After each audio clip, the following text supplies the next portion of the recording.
nagte-trading kami ng itlog, kasi kami kasal system ang tawag namin.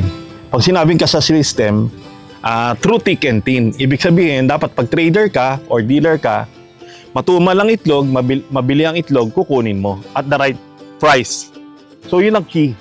Kailangan kahit tumal, kukunin mo. Kasi pag dumilis naman ng itlog, normally yung farm, pag mabilis ang itlog, lahat bibigay sa'yo. Pag matumal, basta importante, pag matumal, kunin mo lahat ng itlog. So yun ang key. And then eventually, dumating yung time na nakilala na kami.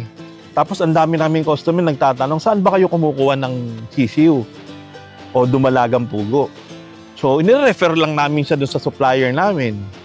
So nangyari, necessity is the key to invention. So nangyari, since meron ng market, sabi namin bakit hindi na lang kami magpaitlog ng pugo ng sarili namin.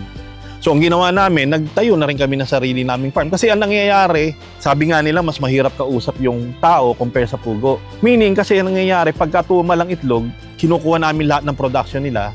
Ang dami naming itlog. Napupuno yung isang L300FB na 1,000 quail egg ang capacity nun. I mean, 1,000 boxes na 100 ang laman. So 100,000 na quail egg.